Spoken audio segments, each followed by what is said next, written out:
Welcome back friends in education learning medical.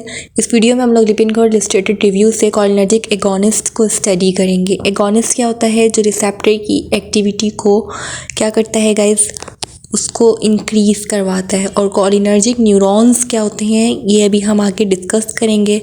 वो agents जो इस न्यूरॉन की एक्टिविटी को इंक्रीज़ कराते हैं उन्हें हम क्या कहते हैं? कोलिनर्जिक एगोनिस्ट कहते हैं।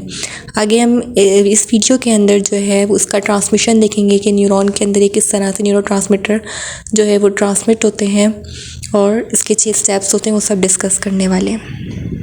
न्यूरॉन खुद बनाएगा एसिटाइलकोलिन, कोलिन से बनाता है। तो ये जो बनने का अमल होता है और ये न्यूरॉन से एसिटाइलकोलिन का निकलना होता है सिग्नल आने पर, उसे हम क्या कहते हैं? Neuro transmission at cholinergic neuron. So ये न्यूरॉन है, इसने एसिटाइलकोलिन को यूज़ किया, इसलिए हम इसको कोलिनर्जिक न्यूरॉन कह रहे हैं। और ACH एसिटाइलकोलिन को एब्रीविएशन के तौर पर हम कहते हैं। अब आपके पास है neuro transmission at cholinergic neuron, ठीक है। इसके 6 स्टेप्स होते हैं। बुक के अंदर एक डायग्राम पूरी बनी हुई है, वो डायग्राम ये है जो आपकी बुक में बनी हुई है, ये देखें। सो ये डायग्राम है, तो इसको ही हमने यहाँ पर एक्सपेंड किया है। सबसे पहले 6 स्टेप्स होते हैं। तो पहले स्टेप के अंदर सिंथेसिस ऑफ एसिटाइल कोलिन होता है। कैसे होता है कि कोलिन जो है एक्स्ट्रा सेलुलर फ्लूइड से साइटोप्लाज्म के अंदर जो होता है वहाँ से कोलिन एंटर होता है सेल के अंदर। ऐसे ही एंटर नहीं होता, एनर्जी डिपेंडेंट प्रोसेस होता है, तो सोडियम के साथ ही एंटर होगा, ठीक है। क्योंकि ये एनर्जी डिपेंडेंट प्रोसेस, तो ये यूज़ करेगा सोडियम को। ये इलेक्ट्रोलाइट है, एनर्जी के लिए यूज़ करता है। ये दोनों अंदर आ गए सेल के। अब न्यूरॉन सेल के अंदर आने के बाद उसके अंदर एक एंजाइम होता है CoA, जिसे हम असाइल CoA एंजाइम कहते हैं। ये एंजाइम इस ये जो कोलिन है इसके साथ मिलेगा और क्या बनाएगा? एंजाइम एसिटाइल ट्रांसफेरेज की हेल्प से एसिटाइल कोलिन बनाएगा। ये स्टेप नंबर 1 है जिसमें एसिटाइल कोलिन बन गया। अब स्टेप नंबर 2 हमारे पास है, जिसके अंदर इसको स्टोर करना होता है दूसरे एंजाइम से। जैसे एंजाइम ने हेल्प की इसको बनने में, अब मज़ीद ये ख़राब ना हो, इसको प्रोटेक्ट करना है। एसिटाइलकोलिन को हमने दूसरे एंजाइम से, वेजाइकल्स होते हैं सेल के अंदर, ये वहाँ जाके स्टोर हो जाता है। वक्त आने पर ये इन वेजाइकल एक स्टोरेज बॉक्स होते हैं, एक थैली टाइप होती है, वहाँ से निकल जाता है वक्त आने पर। वक्त कैसे आता है, निकलना कैसे होता है, रिलीज़ कैसे करना होता है? सेल के अंदर वेजाइकल के अंदर एसिटाइलकोलिन आ गया, ठीक है जी। इसको रिलीज़ कराना है। कैसे रिलीज़ करेंगे? यहाँ पे न्यूरॉन है, यहाँ पे सिग्नल आया एफरेंट न्यूरॉन, जो हमने पहले भी पढ़ा था ANS के अंदर कि एफरेंट डिफरेंट न्यूरॉन्स के थ्रू सिग्नल आता जाता है, ट्रैवल करता है। तो एफरेंट जो सेंस करके सिग्नल लेकर आते हैं हमारे पास, इसकी नर्व एंडिंग पे वो सिग्नल आके नॉक करेगा कि भैया जी यहाँ से हमने एसिटाइलकोलिन को निकालना है। अब आपने वेजाइकल्स के अंदर ये आपके पास देखो वेजाइकल एसिटाइलकोलिन है, यहाँ पे सिग्नल कैल्शियम की फॉर्म में आया Ca+, ठीक है जी। ये कैल्शियम की फॉर्म में सिग्नल आता है। यहाँ पर जैसे ही सिग्नल आया वेजाइकल से एसिटाइलकोलिन निकला और मेम्ब्रेन पे जाके स्टक हो जाता है। यहाँ से स्टक होने के बाद ये डिफ्यूज़ होता है आपकी साइनेप्टिक क्लाफ्ट के अंदर। साइनेप्टिक क्लाफ्ट क्या होता है? जहाँ पर 2 न्यूरॉन आकर अपना जो है क्या करते हैं, हमने पहले भी पढ़ा था ना कि वहाँ पे जाकर वो जो सेल सिग्नल करते हैं दूसरे को, वो जब एक दूसरे का मैसेज ट्रांसफ़र करते हैं। यहाँ पे सिग्नल आया था साइनेप्टिक क्लाफ्ट के अंदर, यहाँ से वेजाइकल के एसिटाइलकोलिन था। प्री गैंग्लियोनिक न्यूरॉन जो हमारे पास था, उसने कैल्शियम को के थ्रू जो है वो सिग्नल लिया, ठीक है जी। सिग्नल कैल्शियम की फॉर्म में आया और यहाँ से वेजाइकल से हमारे पास न्यूरोट्रांसमीटर रिलीज़ हो गया साइनेप्टिक क्लाफ्ट के अंदर, ठीक है जी। यहाँ पे बुक के अंदर एक पॉइंट लिखा हुआ है कि बोटुलिनम नाम की एक ड्रग होती है। बोटुलिनम नाम का टॉक्सिन होता है, वो क्या करता है, वो इस जो सिग्नल है ना इसको ब्लॉक कर सकता है। अमूमन इससे पैरालिसिस होती है, ठीक है जी। वो इस सिग्नल को क्या कर देता है, ब्लॉक कर देता है। स्पाइडर वेनम क्या करता है, वो इसको ज़बरदस्ती बाहर निकालता है एसिटाइलकोलिन को। तो ये 2 यहाँ पे ड्रग्स का जिक्र किया गया था बुक के अंदर। अब 3 स्टेप से हो गए। पहले स्टेप में क्या था कि एसिटाइलकोलिन बन गया। दूसरे स्टेप में क्या था कि एसिटाइलकोलिन को हमने प्रोटेक्ट करना था। तीसरे स्टेप में हमने एसिटाइलकोलिन को निकाल दिया, ठीक है जी।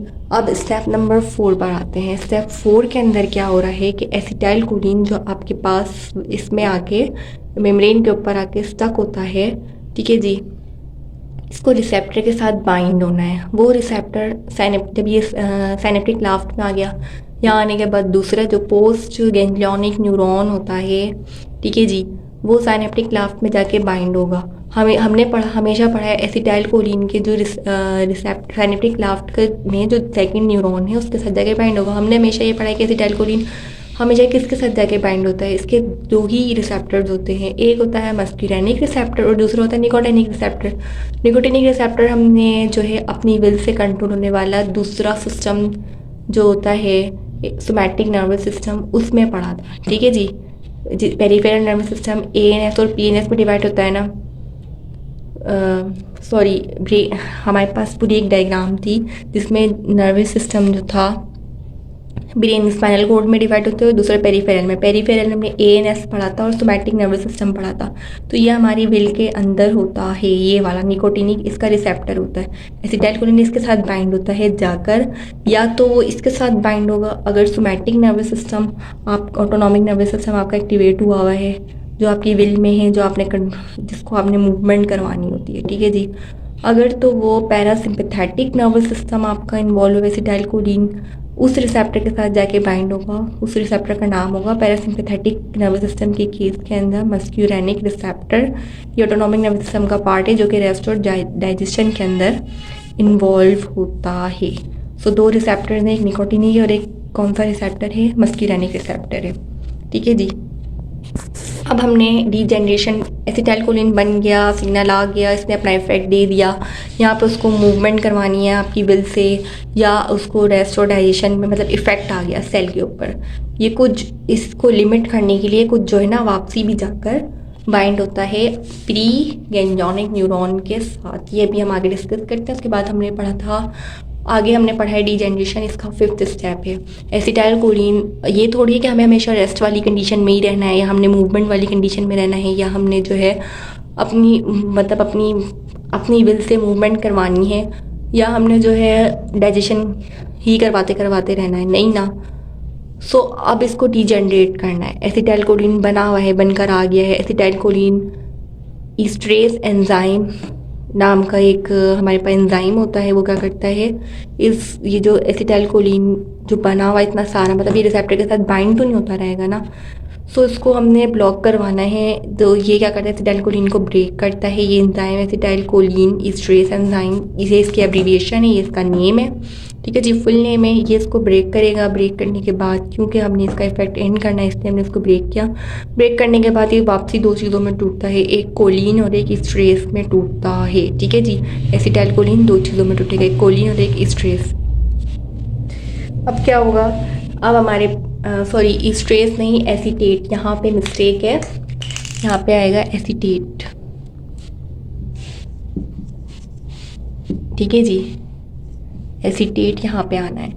अब हमारे पास स्टेप 6 के अंदर रिसाइकलिंग होती है। कोलिन, क्योंकि ये एक लाइफ साइकिल है, जब नीड होगी तो हमें वापस कोलिन चाहिए, तो कोलिन जो है वापसी अपटेक कर लिया जाता है सेल के अंदर एक्स्ट्रा सेलुलर फ्लूइड से। ठीक है जी, वापसी ये सारा जो इतना भी प्रोसेस था 6 स्टेप वाला, ये सब रिपीट होता है। ठीक है जी, ये मैं अभी दोबारा इसको रिपीट करती हूँ। यहाँ पे ये स्टेप कैसे रिपीट होता है देखें। ये आपके पास है pre ganglionic nerve fibre neuron की। ठीक है जी, इसे हम कहेंगे कोलिनर्जिक न्यूरॉन, क्योंकि ये एसिटाइलकोलिन को यूज़ कर रहा है। इसमें न्यूरो ट्रांसमिशन देखते हैं कैसी होगी एसिटाइलकोलिन की। कोलिन आपके पास हमने भी बताया कि ये एक्स्ट्रा सेलुलर फ्लूइड के अंदर पड़ा होता है, अभी इसने ब्रेक किया ना, ये पड़ा हुआ है। ठीक है जी, और वैसे भी कोलिन जो अगर एक्स्ट्रा सेलुलर फ्लूइड के अंदर पड़ा हुआ है, ये सोडियम की हेल्प से एनर्जी डिपेंडेंट प्रोसेस के थ्रू क्या होता है, अंदर आता है। अंदर आने के बाद क्या हुआ, इसके अंदर एंजाइम को ए जो है, ये एसिटाइल को एंजाइम जो है इसके अंदर है, ये क्या करेगा, ये एंजाइम और कोलिन दोनों मिलकर एसिटाइल कोलिन बना देंगे, ये वेसिकल के अंदर स्टोर हो जाएगा। इस प्रोसेस को हेल्प कौन करता है बनाने में, ये एसिटाइल ट्रांसफर एंजाइम्स को क्या करता है, स्पीड अप करता है, रिएक्शन को हेल्प करता है बनाने में। बाकी इस एंजाइम ने इसके साथ मिलकर प्रोडक्ट बना दिया, ये वेसिकल के अंदर स्टोर हो गया। स्टोर होने के बाद क्या होता है, जब सिग्नल आता है कैल्शियम सिग्नल, हमेशा किसकी फॉर्म में आएगा, हमेशा भी नहीं, कैल्शियम की फॉर्म में। यहाँ पे आपको एक एग्जांपल दी गई है कि कैल्शियम की फॉर्म में आपके पास आया सिग्नल।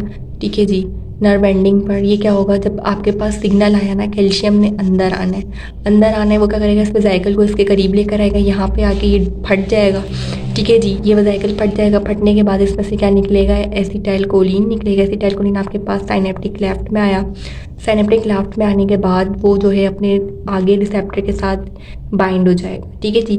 उसने मस्क्यूरेनिक निकोटिनिक रिसेप्टर के साथ जो भी आपके ऑर्गन का रिसेप्टर है या आपके पास पोस्ट गैंग्लियोनिक न्यूरॉन है उसका जो रिसेप्टर मस्क्यूरेनिक रिसेप्टर है उसके साथ जाके ये बाइंड होगा और ये मतलब अपना एक्शन परफॉर्म करेगा। अब साइनेप्टिक क्लेफ्ट के अंदर इसको तोड़ना भी है, इसके असर को ख़त्म भी करना है हमने, रेस्ट डाइजेशन या जो भी मूवमेंट करवानी है अपनी विल से उस इफ़ेक्ट को ख़त्म करना है। उसको ख़त्म कौन करेगा, acetyl co enzyme, acetyl choline stress enzyme. ठीक है जी। ये ACH और आगे इसके E भी लगेगा। ठीक है जी। ये एंजाइम क्या करता है, इसको ब्रेक करवाएगा एसिटाइल कोलिन को, और ब्रेक करवाने के बाद कोलिन और एसीटेट के अंदर इसको तोड़ देता है। फिर जब नीड होती है, ये ब्लॉक हो गया इसका एक्शन, फिर जब नीड होगी ये रिसाइकलिंग के लिए रेडी हो जाएगा, वैसे ही ये सब कुछ अंदर जाएगा। सो ये बुक में डायग्राम में आपको मैं दिखा देती हूँ, बुक की डायग्राम कि हमने जिसको यहाँ पे डिस्कस किया। तो गाइस देखें, ये हमने लिपिनकॉर्ड 10th एडिशन से सारा जो है लिया था पढ़ने के लिए मटेरियल। सो गाइस यहाँ पे आपके पास यही डायग्राम बताई गई है, पेज नंबर है 50। यहाँ पे पूरे के पूरे यही 6 स्टेप्स हैं कि सिंथेसिस कैसे हो रही है, अपटेक कैसे हो रहा है, रिलीज़ कैसे हो रहा है, बाइंडिंग कैसे हो रही है रिसेप्टर के साथ। ठीक है जी। डीजनरेशन और रीसाइक्लिंग ऑफ एसिटाइल कोलिन, यही सारे स्टेप्स हमने अभी डिस्कस किए हैं बोर्ड पर डायग्राम के थ्रू। सो इसको एक दफ़ा यहाँ से भी देख लेते हैं।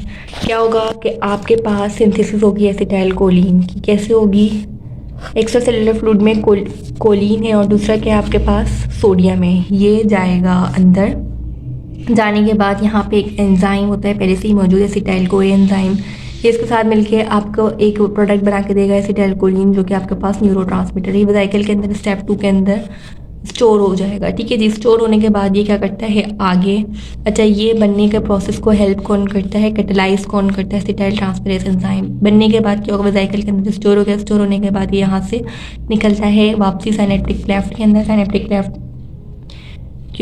क्यों निकला, क्योंकि सिग्नल आया कैल्शियम के थ्रू, सिग्नल आया भाई आपके पास साइनेप्टिक क्लेफ्ट आपने निकाल दी।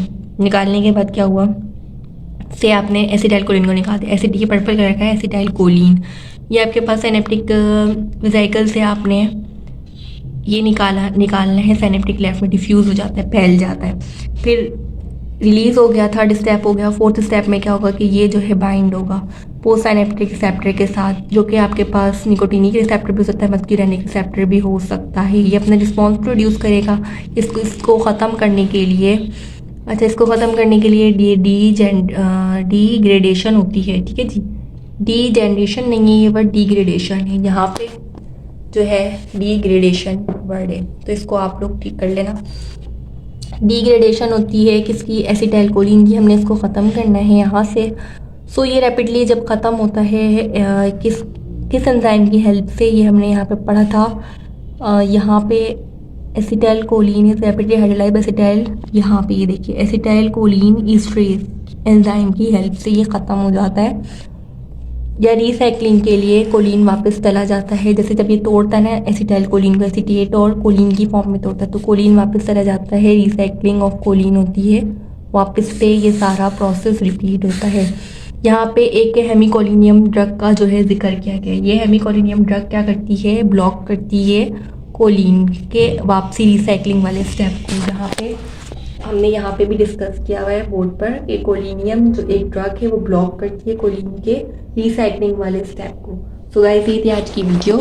ठीक है जी। ये इसका पूरा का पूरा ओवरव्यू है, फुल व्यू।